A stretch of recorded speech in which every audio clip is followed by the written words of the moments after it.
มที่15พระสุตตันตปิฎกเล่มที่7สังยุตตนิกายสคาทวัคกุลาวกสูตรที่6สาวัตถีนิทานดูก่อนภิกษุทั้งหลายเรื่องเคยมีแล้วสงครามระหว่างพวกเทวดาและอสูรได้ประชิดกันแล้วดูก่อนภิกษุทั้งหลายก็มีสงครามครั้งนั้นพวกอสูรเป็นฝ่ายมีชัย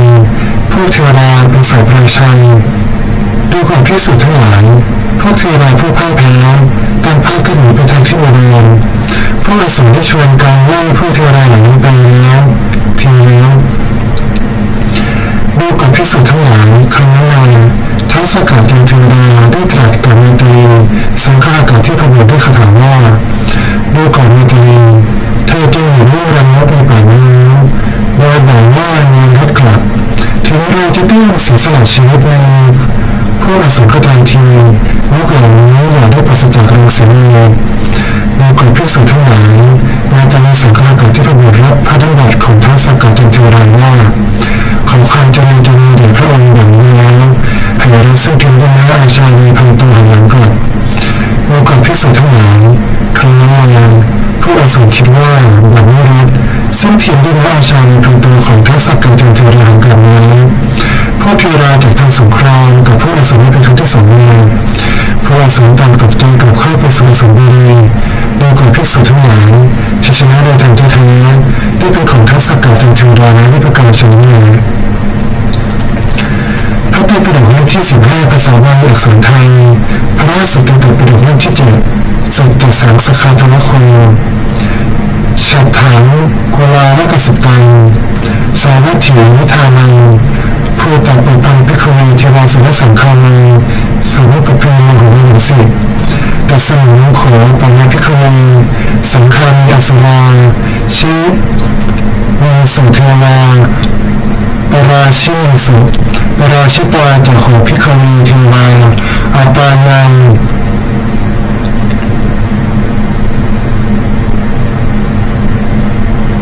สวีวะอุตตาเรนมุขาอภิยังสวีวะมีอสุรา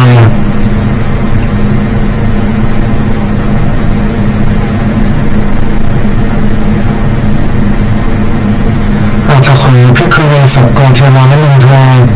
มาตังสังฆาหาการคาถายะอาชาภาสิกุณาวการมาตันิ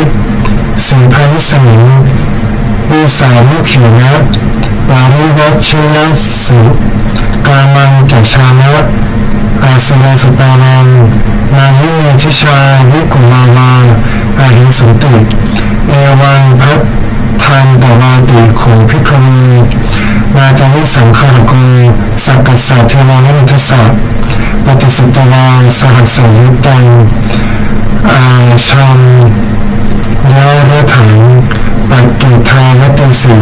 อาทาโขภิกขุณีอสุรานังเอตาทาหุสิปัจจุทาวตอขอทานิสักกัสสะเทวานมิทัสสะสหัสสยุตตังอาชังยาระหูอายังชาระถุทุติยังปิโขเทวาอสุรีหิสังฆามิสันติติอสุราพีตาอสุราปุรมีวาปาวิสิงสุอิติโขภิกขุณีสักกัสสะเทวานมิทัสสะธัมเมนิวาชิโยอาหุสีติอัจฉริยะสังยุตตนิกายสคาทวัคสักกะสังยุปปฐมวรรคที่1กุลาวกสูตรที่6อาจารย์กถากุลาวกสูตรที่6พึงทราบวินิจฉัยในกุลาวกสูตรที่6ต่อไปนี้บทว่าอาชาภาสีความว่าได้ยินว่าเสียงรถเสียงอาชาในเสียงทองเหมือนเสียงฟ้าผ่ารอบด้านมีแก่ท้าวสักกะผู้บ่ายหน้าเข้าป่านี้นั้น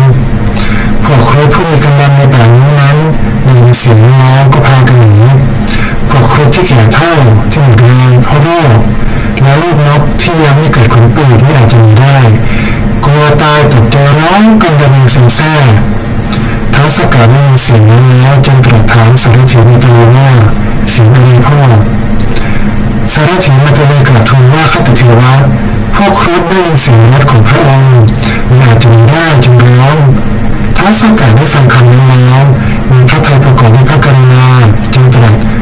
บทว่าอีสานุเขนะคือทางเดินของรถจะไม่บุกขยี้รังนก